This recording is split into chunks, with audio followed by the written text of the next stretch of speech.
Hello friends, मैं अभिषेक sir. सब कुछ पढ़ो चैनल में आपका बहुत बहुत स्वागत है। तो आज का हमारा टॉपिक है बिहार बोर्ड के वैसे बच्चे जो बोर्ड एग्जाम देने जा रहे हैं, ठीक है ना, जिनका 17 तारीख को मैथ्स का पेपर है, ठीक है। उनके लिए रैखिक समीकरण linear equation in two variable, ठीक है, pair of linear equation in two variable जो आपका चैप्टर है, ठीक है ना, रैखिक समीकरण वाला जो आपका चैप्टर है उससे रिलेटेड हम लोग कुछ क्वेश्चंस को देखेंगे, ठीक है। Linear equations in two variable. चलो, नो डाउट जब पेपर है तो अभी तक आप लोग के बहुत सारे कॉन्सेप्ट क्लियर ही होंगे, आप लोग रिवीजन कर रहे होंगे। तो ज़्यादा टाइम नहीं लेते हुए इस चैप्टर से किस तरह के क्वेश्चन एमसीक्यू बहुविकल्पीय में आते हैं उसको हम लोग डिस्कस करते हैं, ठीक है। सबसे पहली बात कि linear equations in two variable, और यहाँ लिखा हुआ है जी pair of linear equation. Pair का मतलब जोड़ा है ना, दो लीनियर इक्वेशन होंगे, एक की बात नहीं कर रहे हैं, दो लीनियर इक्वेशन की बात कर रहे हैं, दो रैखिक समीकरण की बात कर रहे हैं। मान लिया जाए आपके पास पहला रैखिक समीकरण है जी a1x plus b1y equal to c1, and दूसरा रैखिक समीकरण है आपके पास a2x plus b2y is equal to c2। तो इस दो रैखिक समीकरण के ऑल पॉसिबल जितने भी इसके संभव हैं कंडीशन, उसको मैं डिस्कस कर रहा हूँ, ठीक है। कंडीशन नंबर 1, अगर आपके पास कहीं भी आपको ऐसा दिख जाए a1 अपॉन a2 जो है वो b1 अपॉन b2 के बराबर नहीं है, तो इस केस में क्या क्या होता है। सबसे पहली बात, इसके बारे में बोला गया है ये संगत होगा। अब ये संगत होता क्या है? संगत होता है जिसका हल होता है, यानी इसका हल निकलेगा, या तो आप संगत बोलो या तो हल बोलो, ठीक है ना। पेपर में दो शब्द में से कोई भी एक शब्द आ जाता है, इसलिए दोनों शब्द आपको जानना चाहिए, ठीक है। या तो संगत होगा, संगत का मतलब मैंने क्या बोला, इसका हल होगा, है ना, संगत होगा या इसका हल होगा। नंबर एक, पहली बात ये आपको मैंने बताया। दूसरी बात, इस केस में हमारा जो है हल वो कैसा हल होगा, तो ये हल हमारा अद्वितीय होगा। हल हमारा अद्वितीय हल होगा। कैसा हल होगा? अद्वितीय हल होगा। मतलब x और y की जो मान को आप निकालोगे उसके अलावा कोई दूसरा उसका हल नहीं होगा। अद्वितीय मतलब उसके अलावा कोई दूसरा हल नहीं होगा, इसलिए इसको बोला गया है इसका अद्वितीय हल होगा। पहला कंडीशन, ठीक है। साथ ही साथ क्या बोलेंगे, ये जो है वो प्रतिच्छेदी होंगी। क्या होंगे ये? प्रतिच्छेदी आपस में। ये प्रतिच्छेद मतलब आपस में एक दूसरे को इंटरसेक्ट करेगा, है ना, प्रतिच्छेदी होगी आपस में, ठीक है। ये रेखाएं, ये समीकरण जो है आपस में क्या होगी, ये प्रतिच्छेदी होंगी। तीन शब्द का ध्यान रखना, संगत होगा मतलब हल होगा। कैसा हल होगा? अद्वितीय हल होगा। अद्वितीय हल के बारे में बताया आपको, एक्स और वाई का जो मान निकल जाएगा उसके अलावा कोई भी हल नहीं होगा, अद्वितीय। और इसी को हम लोग प्रतिच्छेदी, मतलब जब एक्स और वाई का मान निकल रहा है मतलब आपस में वो कहीं ना कहीं प्रतिच्छेद हो रहे हैं। तो ये तीन शब्द पे आप ध्यान रखिएगा अच्छे तरीके से, क्योंकि इन तीन में से कोई भी शब्द देखने को मिल जाता है, और अगर आप इन तीनों शब्दों को आपने देखा है तो आराम से इस क्वेश्चन को सॉल्व कर सकते हैं। कंडीशन नंबर 2 मैं लेता हूं जी, अगर हमारे पास a1 upon a2 equal to b1 upon b2 equal to c1 upon c2, ऐसे केस में क्या होता है, ठीक है। ऐसे केस में क्या होता है, तो नॉर्मल सी बात है, इसका भी हल होगा, यानी इसका भी हल होगा, यानी ये भी संगत होगा। मेरी बात को समझना, इसका भी हल होगा यानी ये भी संगत होगा, लेकिन इसके हल बहुत सारे हल निकलेंगे, अनेकों हल निकलेंगे, ठीक है ना। अनेक हल होंगे इसके, अनंत हल होंगे। तो आप बोल सकते हो अगर ऐसा कंडीशन है तो इसके हल कितने हैं? अनेक हल है, ठीक है, मतलब बहुत सारे हल निकलेंगे, ठीक है। और तीसरा कंडीशन जो है आपका, वही तीसरा कंडीशन है हमारा, अगर a1 अपॉन a2 और b1 अपॉन b2 इक्वल है but c1 upon c2 equal नहीं है, ऐसे केस में जो है हमारा क्या होगा? ऐसे केस में सबसे पहली बात, कोई हल नहीं होगा। कोई हल नहीं होगा का मतलब ये संगत नहीं होगा। संगत नहीं होने का मतलब ये असंगत होगा। क्या होगा? ये असंगत होगा, ठीक है। मैं फिर बोल रहा हूँ, ये शब्दों का खेल है बेटा। शब्द आपने पहले सुना है तो एग्जाम में क्वेश्चन को सॉल्व कर पाओगे, शब्द आपने सुना ही नहीं है तो पेपर में सॉल्व तो नहीं कर पाओगे। अच्छा, ऐसे बच्चे भी जो कि अभी 10th क्लास में जाने वाले हैं मार्च में, बिहार बोर्ड के या हिंदी माध्यम से कहीं से भी बच्चे हों, तो उनको घबराने की जरूरत नहीं। मैं आपको बता दूं, आप जो नीचे नंबर देख रहे हो, ठीक है। अगर आपको मेरे कोर्स में एडमिशन लेना है तो ऐसा नहीं है कि हम लोग पुराने वीडियो को डाल देते हैं देखने के लिए। बाकी जगह जैसा होता है ऐप पे हर साल हर नए बैच का हर साल न्यू वीडियो फॉर्म होता है। तो किसी को एडमिशन लेना है तो नीचे दिए गए नंबर पे आप मुझसे कांटेक्ट कर सकते हैं। आइदर आप कॉल कर लो या मैसेज कर लो या व्हाट्सएप कर लो। ठीक है। तो ये 3 केस मैंने देखा भाई, कोई हल नहीं होगा। और साथ ही साथ ऐसे केस में हम लोग बोलते हैं ये जो समीकरण है यानी ये जो रेखाएं हैं आपस में, ये आपस में हमेशा क्या होता है, समांतर होता है। क्या होता है, समांतर होता है। ये 3 शब्द पे, ये 3 जो कंडीशन मैंने आपको बताया, इसको अच्छे तरीके से दिमाग में रख लो, सामने लिख लो, 2 बार 4 बार 5 बार लिखो, बातें दिमाग में आ जाएंगी। ठीक है। तीसरे वाले केस का कोई हल नहीं होगा, बीच वाले केस का बहुत सारा हल होगा, पहले वाले केस का अद्वितीय हल होगा। मतलब एक्स और वाई का मान जो आएगा उसके अलावा उस कोई भी दूसरा मान नहीं आएगा, कोई भी दूसरा वैल्यू देखने को नहीं मिलेगा। चलिए, तो इससे रिलेटेड हम लोग कुछ क्वेश्चंस को करते हैं, तब जाके बातें आपको समझ आएगी। ठीक है। क्वेश्चन है आपके पास, चलो पहला क्वेश्चन मैं लेता हूं। क्वेश्चन हमारे पास है कि ए और बी के, चलो इससे पहले मैं छोटा सा लेता हूं, के का मान ज्ञात करना है। के आपको बताना है क्या होगा। क्वेश्चन हमारे पास है के का मान बताना है क्या होगा, जिसके लिए लिखा गया है समीकरण निकाय का कोई हल ना हो। के का मान ज्ञात करें, जिसके लिए क्या बोला गया है, समीकरण जो हमारे पास है, समीकरण जो हमारे पास है, समीकरण जो हमारे पास है, इसको हम लोग समीकरण निकाय जो हमारे पास है, समीकरण निकाय का कोई हल ना हो, समीकरण निकाय का कोई हल ना हो। ये कंडीशन दिया हुआ है, ये बेटा क्वेश्चन में ऑलरेडी दिया हुआ है। तो समीकरण आपके पास क्या दिया हुआ है, समीकरण दिया हुआ है 3x minus Y minus 5 is equal to 0, और दूसरा दिया हुआ है 6x minus 2y minus k is equal to 0। तो इसको सॉल्व करना है। सॉल्व करने से पहले एक दो बात को बिल्कुल अच्छे से समझो। क्या ये वाला इक्वेशन जो है आपका ax plus B Y is equal to C के फॉर्म में है क्या? क्या ये ax plus B Y is equal to C के फॉर्म में है क्या? आप देख रहे हो नहीं, यहाँ इक्वल टू 0 है। तो सबसे पहले मैं इस वाले इक्वेशन को उस फॉर्म में कन्वर्ट कर देता हूँ। इसको कन्वर्ट करने के बाद बच्चों ये ऐसा हो जाएगा 3x minus Y is equal to 5, और दूसरा वाला हो जाएगा हमारा 6x minus 2y is equal to k। अब हमारा उस फॉर्म में आ चुका, यानी पहले वाले समीकरण को आप कंपेयर, पहले वाले समीकरण का तुलना आप करेंगे a1x plus b1y is equal to c1 से, और दूसरे वाले समीकरण का आप तुलना करोगे a2x plus b2y is equal to c2 से। तो यहां से आप बता सकते हो a1 का मान, a1 से अगर आप इसका तुलना कर रहे हो बच्चों, तो a1 का मान क्या आ गया हमारे पास, 3 आ गया। अगर आप b1 से इसका तुलना करोगे तो देखो ध्यान से, यहाँ b1 का मान क्या आ गया हमारे पास, b1 का मान कुछ नहीं है y के साथ, मतलब 1 है। तो b1 का मान आ जाएगा -1, b1 का मान क्या आ जाएगा, -1, और C1 का मान हो जाएगा 5। ऐसे ही A2 हमारे पास 6 है बच्चों, B2 हमारे पास -2 है, और C2 हमारे पास K है। सबसे पहला काम, जब भी इस तरह का समीकरण हो, 2 समीकरण दिया हो, कोई हल नहीं, अनंत हल नहीं, और द्वितीय हल, कोई भी कंडीशन दिया है, आप सबसे पहले A1 B1 C1 और A2 B2 C2 को फाइंड कर लेते हो।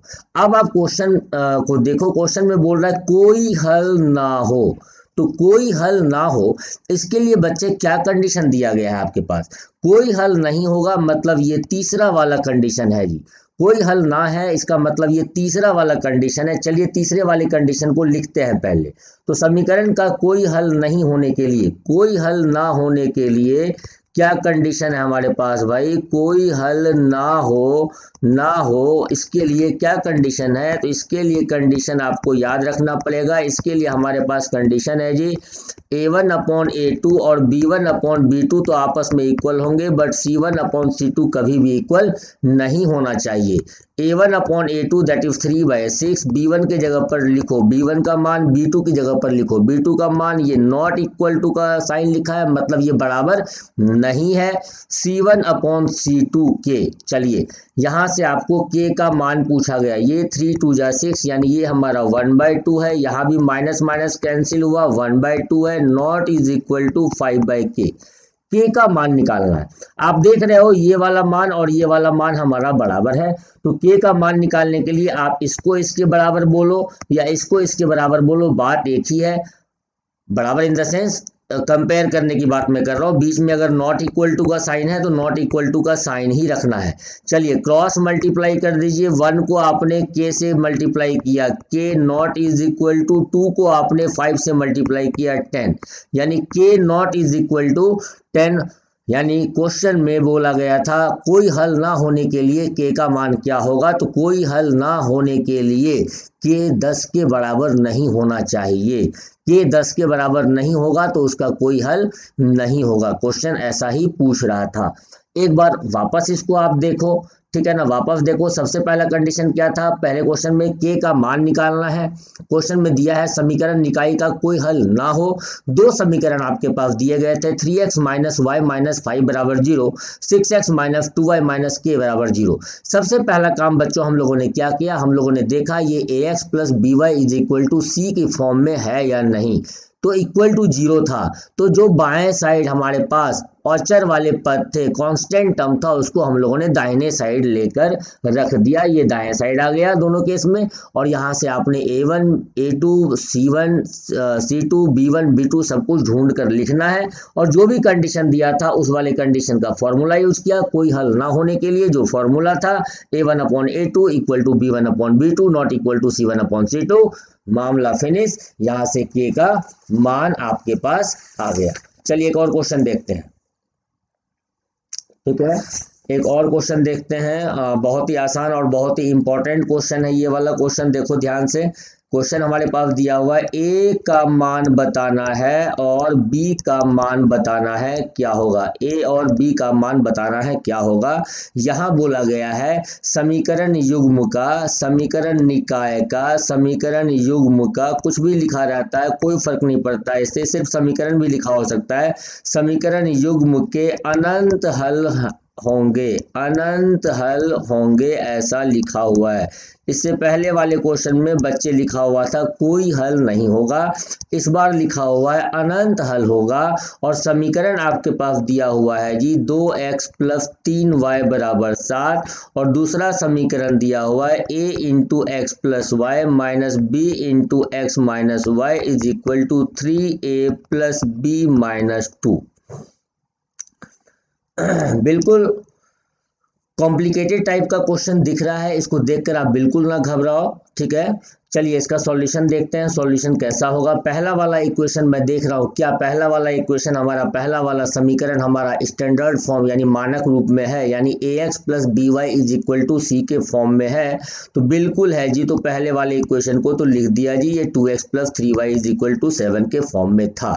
यहीं से अगर मैं इसको कंपेयर करता हूं, किससे कंपेयर करूं बच्चों, a1x plus b1y is equal to c1 से कंपेयर करूंगा, तो a1 का मान आपको क्या मिलेगा बच्चे, a1 का मान 2 मिलेगा। b1 की मैं बात करूं तो b1 का मान 3 मिलेगा, और c1 की अगर मैं बात करूं तो c1 का मान 7 मिलेगा, ठीक है। आगे मैं दूसरे समीकरण की तरफ चलता हूं। दूसरा समीकरण हमारा क्या है बच्चों, देखिए ध्यान से यहाँ। तो दूसरा समीकरण जो है हमारा, ये देखो कुछ इस तरह का है। तो पहले इसको मल्टीप्लाई कर लो, गुना कर लो आपस में। a इंटू एक्स हो गया हमारा ax, a इंटू एक्स क्या हो गया ax, ऐसे ही a को y से गुना किया, क्या हो गया ये ay हो गया। और यहाँ आप मल्टीप्लाई कीजिए, गुना कीजिए, minus B X minus minus plus हो गया, ये minus minus plus B Y is equal to क्या लिखा हुआ है 3a जोड़ b माइनस 2। यहाँ क्यों ये क्वेश्चन इंपॉर्टेंट है, क्योंकि आपको गुना करना पड़ा, साथ ही साथ आप ये देख रहे हो एक्स वाले फैमिली को, एक्स वाले परिवार को एक साथ, वाई वाले परिवार को एक साथ आपको लाना होगा। जब मैं एक्स वाले परिवार को एक साथ ला रहा हूं तो कॉमन हो जाएगा एक्स, तो ये हो जाएगा a माइनस बी गुना एक्स। वाई वाले को जब मैं साथ में लाऊंगा तो यहाँ हो जाएगा a प्लस बी गुना वाई इक्वल टू हो गया हमारा 3a प्लस बी माइनस 2। इसको किससे कंपेयर करना है, बिल्कुल वही वाले समीकरण से कंपेयर करना है। यहाँ आप लिख लो a2x plus b2y is equal to c2 से कंपेयर करते हैं बच्चों। तो a2 का मान मिलता है a माइनस बी, b2 का मान मिलता है a प्लस बी, और c2 का मान मिलता है 3a प्लस बी माइनस 2। यानी ये पहला पड़ाव था हमारा, पहली सीढ़ी थी जो हमने कंप्लीट कर लिया a1 b1 c1 और a2 b2 c2 का मान निकाल के। अब क्वेश्चन में क्या दिया हुआ है भाई? क्वेश्चन में दिया हुआ है समीकरण के अनंत हल होंगे। क्वेश्चन में क्या दिया हुआ है? समीकरण के अनंत हल होंगे। समीकरण के अनंत हल होंगे तो देखिए ध्यान से, अनंत हल होंगे। इसके लिए आपको क्या कंडीशन बताया गया है? ये तभी होगा, वापस आ जाओ, जो मैंने कंडीशन बताया है, ये तभी होगा अनंत हल जब आपका बीच वाला केस को फॉलो करेगा, यानी a1 upon a2 equal to b1 upon b2 equal to c1 upon c2 को ये फॉलो करेगा, तभी इसका अनंत हल होगा। यानी ये तभी होगा जब आपके पास a1 upon a2 equal to b1 upon b2 और c1 अपॉन c2 आपस में बराबर होंगे, तभी ये अनंत हल होगा। चलिए भाई, यहाँ तक तो पहुँच गए। अब आराम आराम से सारे वैल्यू को डाल देते हैं। a1 क्या है हमारे पास? तो a1 हमारे पास है जी, a1 हमारे पास है 2, a1 हमारे पास है 2, तो ये हो गया जी 2 अपॉन a2। a2 क्या है हमारे पास? a2 हमारे पास है a माइनस b। b1 क्या है हमारे पास? b1 हमारे पास 3 अपॉन b2 क्या है हमारे पास? b2 हमारे पास है a प्लस b। c1 क्या है हमारे पास? 7 और c2 क्या है हमारे पास? c2 हमारे पास है 3a प्लस b माइनस 2। तो a1 a2 b1 b2 c1 c2 सबका मान हमने रख दिया। अब यहाँ से आपको a और b का मान निकालना है। a और b का मान निकालना है तो कोई बात नहीं है, सबसे पहले और दूसरे को ही मैं सॉल्व करता हूँ, है ना। पहले और दूसरे को लेता हूँ, ये पहला है, ये दूसरा है, ये तीसरा है। मेरी बात को समझना, ये पहला है, ये दूसरा है और ये तीसरा है। तो फर्स्ट और सेकंड को मैं सॉल्व करता हूँ, फर्स्ट और सेकंड को हल करता हूँ तो क्या होगा, ध्यान से देखो। 2 upon A minus B is equal to 3 upon A plus B. Cross multiply कर लीजिए आप, कोना कोनी गुना कर लो। 2 गुना ए 2a, 2 गुना बी 2b और इसको इधर मल्टीप्लाई करो। ये 3 गुना ए 3a माइनस 3 गुना बी 3b। इसको जब आप सॉल्व करते हैं तो यहाँ से आपको क्या मिलता है? यहाँ से आपको मिलता है जी 2a minus 3a plus 2b plus 3b is equal to 0। मैं सबको एक तरफ ले आया और ये हो गया हमारा 2b plus 3b that is 5b और 2a minus 3a that is minus a बराबर 0, यानी 5b माइनस a बराबर 0 एक समीकरण मिला। इसके बाद हम लोग क्या करते हैं? इसके बाद इस दोनों को ले लेते हैं। कोई भी ले सकते हो आप, पहला दूसरा पहला तीसरा कुछ भी लेके आप सॉल्व कर सकते हो, ऐसा कोई कंडीशन नहीं है। तो मैं अब 2 और 3 को लेने जा रहा हूँ। 2 और 3 को अगर मैं लेता हूँ तो इक्वेशन 2 हमारा ये क्या है हमारे पास? 3 upon A plus B is equal to हमारे पास 7 upon 3a plus B minus 2। ऐसा ही है, हाँ जी बिल्कुल ऐसा ही है। चलिए इसको सॉल्व करते हैं और सॉल्व करने पे क्या आता है देखिए फटाफट। तो ये हो गया हमारा, क्रॉस मल्टीप्लाई करो, 3 3 जाइए, इक्वल टू का साइन है, ये मत सोचना मैंने काट दिया, ये इक्वल टू का साइन है बेटा, इक्वल टू का साइन है, मैंने काटा नहीं है, क्रॉस मल्टीप्लाई कर रहा हूँ, ठीक है। तो 3 इंटू 3 ये हो जाएगा 9a, 3 into B 3b minus 3 2 जा 6 और इधर 7 को a प्लस बी से मल्टीप्लाई कर दीजिए। 7 इंटू ए 7a, 7 इंटू बी 7b, ये हो गया आपका 9a plus 3b minus 6 minus 7a minus 7b is equal to 0। 9a minus 7a that is 2a, 3b minus 7b that is minus 4b minus 6 is equal to 0। आपको solve करना है। इस वाले समीकरण से आप a का मान निकाल लें। a का मान क्या हो जाएगा बच्चों? 5b। और इस वाले समीकरण में जहां जहां a है वहां वहां डाल दो 5b। मैं डालने जा रहा हूं 2 इंटू ए यानी 2 into 5b minus 4b minus 6 is equal to 0। ये हो गया बच्चे हमारा 10b minus 4b minus 6 is equal to 0 और ये हो गया हमारा 6b minus 6 is equal to 0। 6b is equal to 6 और b का मान आ गया जी 1 और अगर b हो गया हमारा 1 तो a का मान हो जाएगा 5 इंटू 1, 5 गुना 1 बराबर 5। तो a हमारा 5 हो गया और b हमारा 1 हो गया। यही आपका फाइनल उत्तर है। तो अनंत हल होने के लिए a का मान 5 होना चाहिए और b का मान 1 होना चाहिए। फिर मैं बता रहा हूँ वैसा बच्चा जो 10th क्लास में मार्च में जाएगा उन बच्चों के लिए ऑनलाइन क्लास डे 1 से लेके डे लास्ट तक अवेलेबल है। अगर आपको क्लासेस ज्वाइन करनी है तो नीचे दिए गए नंबर पे आप संपर्क कर सकते हो, ठीक है। तो ये जो मैंने तीन फार्मूले आपको बताए, अगर ये तीन फार्मूले आपको, ये तीन कंडीशन आपको याद रहेगा तो बहुविकल्पीय जो इस वाले चैप्टर से आने वाले हैं वो आप आराम से सॉल्व कर पाओगे, बड़े प्यार से आप सॉल्व कर पाओगे। ठीक है, मान लीजिए मैं एक बहुविकल्पीय क्वेश्चन भी करवाता हूँ। ठीक है, तो लघु उत्तरीय भी, दीर्घ उत्तरीय और बहुविकल्पीय, सारे के सारे क्वेश्चन आप, अगर ये तीन कंडीशन आपको समझ आता है, तीन कंडीशन आपके दिमाग में याद है, तो ये तीन के तीन कंडीशन से आप बहुत सारे क्वेश्चन को सॉल्व कर सकते हो इस चैप्टर पे आधारित। ठीक है, linear equation in two variable से रिलेटेड, इससे संबंधित कोई भी क्वेश्चन होंगे आप सॉल्व कर सकते हो। चलिए थोड़े से मैं वस्तुनिष्ठ प्रश्न की बात कर ले रहा हूँ, ऑब्जेक्टिव क्वेश्चन की मैं बात कर ले रहा हूँ, जिसको आप वस्तुनिष्ठ प्रश्न बोलते हो उसकी मैं बात कर रहा हूँ, ऑब्जेक्टिव क्वेश्चन। देखो कंडीशन हमारे पास लिखा हुआ है, यदि, ध्यान देना, बताना, यदि a1 b2 not equal to a2 b1, तो बोला गया है समीकरण अगर हमारे पास दिया हुआ है a1x plus b1y plus c1 is equal to 0, और दूसरा समीकरण दिया हुआ है a2x plus b2y plus c2 is equal to 0, तो आपसे पूछा इसका हल कैसा होगा। चार ऑप्शन दिए रहेंगे, पहला, दूसरा, तीसरा और चौथा। मान लीजिए पहला वाला ऑप्शन आपको दिया गया कि भाई बताओ इसका और द्वितीय हल है, दूसरा वाला ऑप्शन आपको दे दिया भाई बताओ इसका अनगिनत हल है। ठीक है, तीसरा वाला बता दिया कि भाई इसका बताओ कोई हल नहीं है, कोई हल नहीं है। चौथा वाला बताया कि हल हो भी सकता है और नहीं भी हो सकता है, हल हो भी सकता है और नहीं भी हो सकता है, हल हो भी सकता है और नहीं भी हो सकता है। ये चार ऑप्शन आपके पास दिए गए हैं। ठीक है, सबसे पहली बात आप देख रहे हो क्या कंडीशन दिया हुआ है, a1 Guna b2 not equal to, यानी बराबर नहीं है a2 गुना b1 के। आइए इस कंडीशन को मैं लिखता हूं, a1 गुना b2 बराबर नहीं है a2 गुना b1 के। क्या इसको दूसरे तरीके से लिख सकते हो?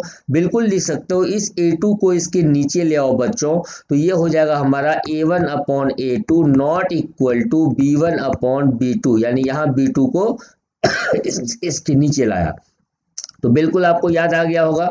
अगर ये कंडीशन है तो ये कंडीशन क्या है, और द्वितीय हल का कंडीशन है ना, और द्वितीय हल का कंडीशन है। ठीक, तो आसान है, घबराने की जरूरत नहीं है, बहुत ही आसान चैप्टर है। इस चैप्टर का एक टाइप मैंने निकाल के आपको बताया है, तो पढ़ने के लिए इसमें बहुत सारे विलोपन विधि, इसके वर्ड प्रॉब्लम भी हैं, है ना, क्रॉस मल्टीप्लिकेशन मेथड से एक्स और वाई का, उसके बाद आपको एलिमिनेशन, विलोपन, जो भी आप बोलते हो, दो तीन मेथड आपने पढ़ा हुआ है। तो फिलहाल मैं बहुविकल्पीय के लिए मैंने आपको ये तीन कंडीशन बताए हैं। इस तीन कंडीशन वाले, यानी इस किस तीन कंडीशन की मैं बात कर रहा हूँ, मैं इस वाले तीन कंडीशन की बात कर रहा हूँ। ये तीन शर्त जो आपको दिया गया है यहाँ जो आप देख रहे हो, मैं इसकी बात कर रहा हूँ। ये तीन शर्त की मैं बात कर रहा हूँ जी, ये वाले, यानी ये तीन शर्त की मैं बात कर रहा हूं। अगर ये तीन कंडीशन आपको आता है, तीन कंडीशन अच्छे तरीके से आप समझ चुके हो, तो इससे बिहार बोर्ड का जो पेपर आपका होने जा रहा है उसमें आप कम से कम दो बहुविकल्पीय और एक लघु उत्तरीय या दीर्घ उत्तरीय क्वेश्चन आपको इस कंडीशन से, इस कॉन्सेप्ट से रिलेटेड जरूर मिलेगा। तो कॉन्सेप्ट को समझो, क्वेश्चन तो बच्चे अपने आप सॉल्व होता चला जाएगा। ठीक है, क्योंकि समय आप लोग के पास बहुत कम है, जो इस साल एग्जाम दे रहे हैं मैं उनकी बात कर रहा हूँ, नए बैच की मैं बात नहीं कर रहा हूँ। चलिए एक और क्वेश्चन मैं देखता हूँ।